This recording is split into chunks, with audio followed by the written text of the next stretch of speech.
no tema dos presídios e que hoje aqui nós anunciamos formalmente o programa para contratação de empresas para o programa de PPPs. A coordenação desse programa, a deputada Carla Morando, nossa líder na Assembleia Legislativa, é feita pelo Rodrigo Garcia, nosso secretário de Governo e vice-governador, e pelo secretário da Fazenda e Planejamento, Henrique Meirelles. Nós teremos mais 4 centros de detenção provisória, além daqueles que nós já estamos inaugurando. Na semana passada inauguramos o 3º centro nesses 8 meses de governo. Até o final deste ano nós estaremos inaugurando 10 unidades prisionais aqui em São Paulo. É o maior sistema prisional do país e nós temos 174, neste momento 174 unidades prisionais em funcionamento em São Paulo, 235 mil presos. É a maior população penitenciária do país, de longe. Temos 31 mil agentes penitenciários e uma média de 10 mil presos, novos presos por mês. E vamos continuar dentro desse mesmo ritmo, sob o comando do general Campos. A Polícia Militar e a Polícia Civil têm tido os melhores resultados históricos em São Paulo. Sobre isso poderemos falar também, mas temos que aumentar a nossa capacidade prisional, reduzindo o déficit para não só o cumprimento de pena, como também a ressocialização daqueles que são encaminhados aos presídios em São Paulo. Nós aqui respeitamos os direitos humanos, respeitamos o direito daqueles que, cumprindo pena, possam se ressocializar, possam trabalhar, possam estudar, possam orar e possam ter a perspectiva de voltar à sociedade como pessoas corretas. Mas, no cumprimento do dever da polícia, não há a menor condescendência da segurança pública do Estado de São Paulo em relação a criminosos em qualquer nível. Pequeno criminoso, médio, grande, facção criminosa ou colarinho branco, recebendo autorização da Justiça, a ação da Polícia Civil e Militar buscar, identificar e aprisionar e fazer o cumprimento de pena. Os novos presídios, eu vou pedir ao Rodrigo Garcia que possa expor de que forma nós estamos realizando o programa de parceria público-privada, lembrando que o Coronel Nivaldo, que é o secretário desta área, ele está em viagem nesse momento, ele já foi enviado à Inglaterra, aos Estados Unidos e a Israel durante esses 8 meses, para conhecer as experiências americanas em 2 presídios que funcionam em regime de concessão e também na Grã-Bretanha. E em Israel para conhecer os mecanismos de controle, de tecnologia e operação de presídios. São Paulo, aliás, não só nessa área, mas em todas as áreas, sobretudo na área de segurança pública, busca o que há de melhor no mundo para reproduzir aqui no estado de São Paulo. Lembrando que, inclusive, nessa área de segurança, onde está aqui o general Campos,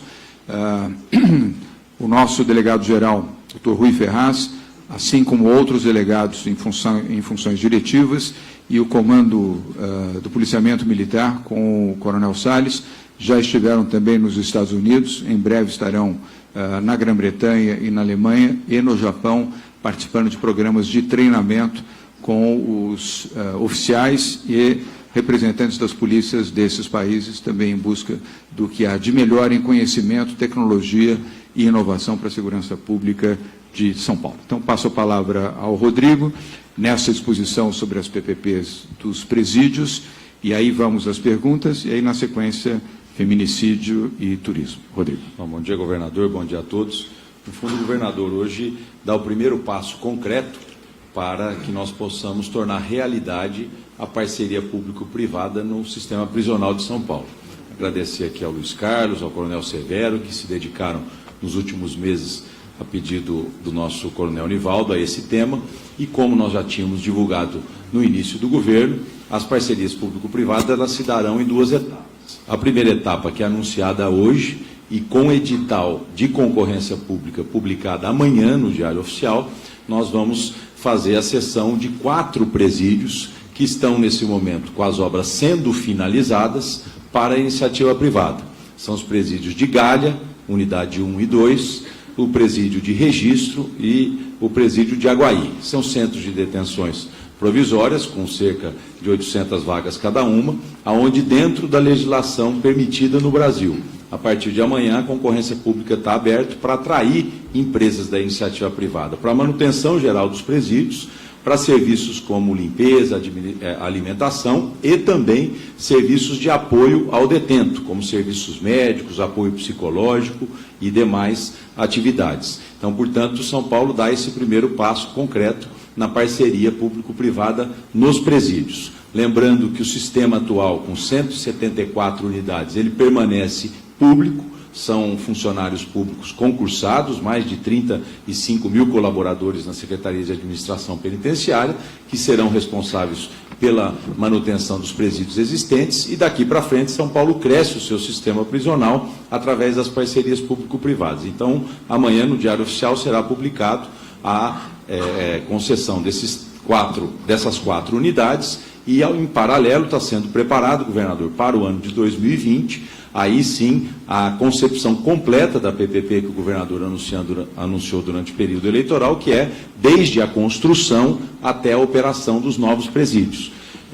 O Estado evoluiu em estudos nesses últimos meses, a tendência é que São Paulo possa ofertar o terreno onde esses presídios serão localizados, teremos a oitiva ao mercado, enfim, a modelagem econômico-financeira, para que no ano de 2020 a PPP completa seja publicada. Mas amanhã, então, governador, 4 editais de concorrência pública estarão publicados no Diário Oficial para a administração desses 4 presídios no Estado, a partir agora já desse ano de 2019.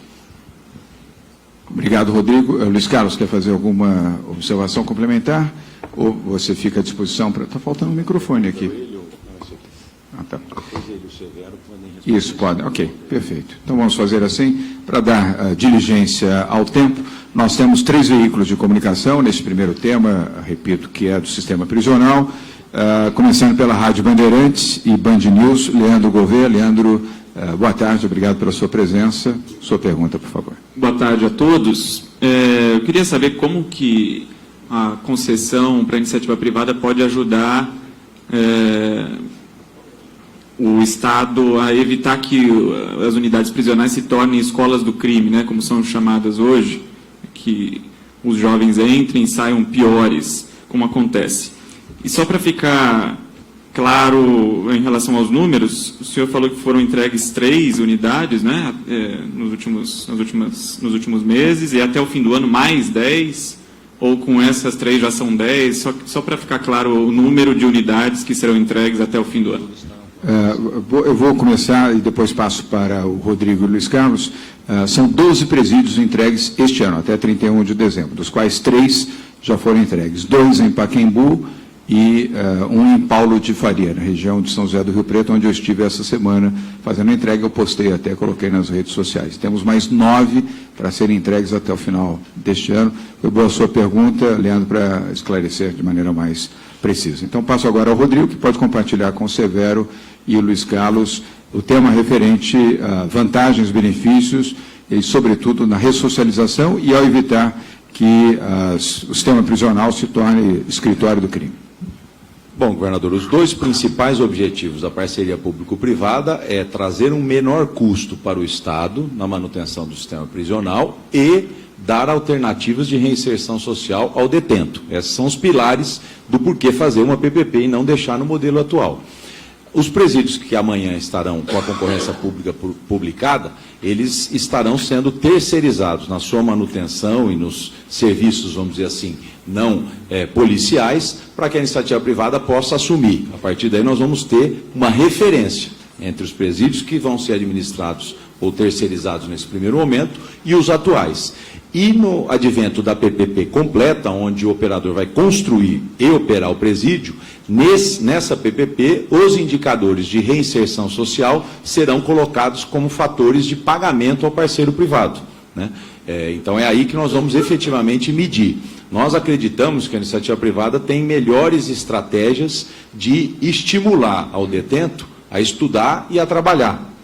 Consequentemente, pelo Código Penal, isso reduz 1/3 da pena em cada um dos itens. Então, um dos indicadores que será levado em conta para a próxima PPP do ano que vem, que aí sim é uma PPP completa, será, por exemplo, o número de anos reduzidos de pena dos detentos daquele presídio, né? Então, tudo isso está sendo estudado tecnicamente aqui, o Coronel Severo, que já foi secretário nacional de administração penitenciária, para que a gente possa ter a melhor PPP de presídio do Brasil em São Paulo a partir do ano que vem, né? Então, amanhã seremos o início dessa concessão e a concessão completa a partir de 2020, com esses dois objetivos claros, né? Fazer menor custo e dar melhores alternativas a quem está apenado no sistema de São Paulo. E também queria aproveitar a sua pergunta, Eliane, para fazer uma referência, já que temos aqui a presença entre nós do prefeito de Uberaba, o Paulo Piau, que nós vamos buscar, Paulo, uma experiência em Minas Gerais, em Ribeirão das Neves, que na gestão de Antônio Anastasia se implantou ali uma PPP que, a nosso ver, é um exemplo de eficiência. O complexo em Ribeirão das Neves, que tem 2.192 vagas, funciona muito bem no programa de ressocialização, programa de trabalho, formação profissional, o atendimento também à parte religiosa e a capacitação e a redução de pena à medida em que cada dia trabalhado, cada 3 dias trabalhados, você tem um dia na remissão de pena, e é um dos bons exemplos, e é um exemplo no Brasil, além das experiências internacionais, sobretudo as inglesas e americanas, que são as melhores do mundo. E é nessa linha que São Paulo, a partir de agora, vai adotar para o seu sistema prisional, como lembrou o secretário Rodrigo Garcia. Vamos ao próximo veículo, é o Jornal Valor Econômico, jornalista Leila Lima. Leila, prazer em revê-la. Boa tarde. Sua pergunta, por favor. Boa tarde a todos. Em parte, os colegas já fizeram algumas perguntas, questionamentos que eu faria em relação... porque, assim, não necessariamente mesmo... devemos nos orgulhar de ter uma população carcerária gigante. O ideal é que não tivéssemos. Isso vai se tornar um problema para o país em pouco tempo. A gente sabe disso. Mas a questão da ressocialização, eu cheguei a conversar com o Coronel Restivo quando ele estava indo para Israel, e ele foi buscar nesses países exatamente experiências que pudessem agregar ao sistema prisional brasileiro no sentido de ressocializar presos, né? O ideal é que a gente não tenha pessoas dentro da cadeia, sim pessoas em condições de voltar à sociedade. Então, eu queria saber exatamente quais são essas experiências que vão ser... abrir um pouco mais esse tema, porque, assim, o que vai ser feito exatamente para ressocializar essas pessoas? Boa pergunta, Leila. Eu vou pedir ao Coronel Severo, se puder, pode usar esse microfone aqui. A jornalista Leila do Valor está bem ali atrás de você. Leila, só levantar o braço só para ele saber onde você está, por favor. Boa tarde, senhor governador, Boa tarde, senhores e senhoras. Na questão prisional, todas as linhas e políticas voltadas para a ressocialização, seja via trabalho, educação, não existe nenhuma mágica mundo afora. A questão é oferecer oportunidades. Nesse modelo, nessa parceria com o privado, o que se espera e acontecerá é o oferecimento da plenitude das assistências previstas na Lei de Execução Penal. Então, hoje, o conjunto de assistências previstas, o Estado como um todo, às vezes não consegue fazer essa oferta, seja por falta de interesse, principalmente na questão, por exemplo, concursos para a saúde, área da saúde. Dificilmente o Estado consegue contratar ou selecionar ou atrair médicos para esse sistema. Nesses dois modelos, na gestão compartilhada e na PPP, isso é uma obrigação do particular, de forma que essas assistências acontecerão. Então, o que se espera de diferencial é que a pessoa privada de liberdade tenha todas as oportunidades dentro do sistema. Esse seria o grande diferencial. Obrigado, Coronel. Antes da última pergunta sobre este tema, queria registrar e agradecer a presença do Vinícius Camarinha, deputado estadual. Obrigado, Camarinha, pela sua presença aqui conosco, e também dos prefeitos de Ribeirão Preto, Duarte Nogueira, o Nogueirinha está aqui, desculpa, não tinha falado com você ainda, o Dilador Borges, prefeito de Araçatuba, obrigado, Dilador, pela presença, e o Clodoaldo Gazeta, prefeito de Bauru, muito obrigado também pela presença de vocês. Terceira e última pergunta, neste tema do sistema prisional, é do jornalista Filipe Mancuso, da TV Globo, Globo News. Filipe, você deve estar aqui atrás. Aqui, desculpa. Boa tarde, sua pergunta, por favor. Governador, boa tarde a todos. A minha pergunta é bem sucinta. Eu queria saber como que esse modelo de PPPs, a entrega de presídios para a iniciativa privada, pode, de alguma maneira, estancar o crescimento do PCC nos presídios da capital. E uma curiosidade, uma segunda pergunta, se vocês me permitirem, como é que é costurado o acordo com os municípios que vão receber esses presídios? Eu vou responder e vou compartilhar a resposta com o General Campos e com o Rodrigo Garcia. Em relação ao PCC, não é apenas, Mancuso, a questão prisional, é a questão de posicionamento de governo. No nosso governo, nós já colocamos 27 líderes do PCC fora de São Paulo, em prisões federais. Isso não foi feito ao longo das últimas 2 décadas, e nós, em 8 meses, levamos a prisões federais 27 líderes do PCC. Numa única operação, 23. Você se lembra, inclusive, o líder máximo, tido como líder máximo do PCC, que está hoje em prisão, o Marcola, que está em prisão federal, ao lado dos outros 26.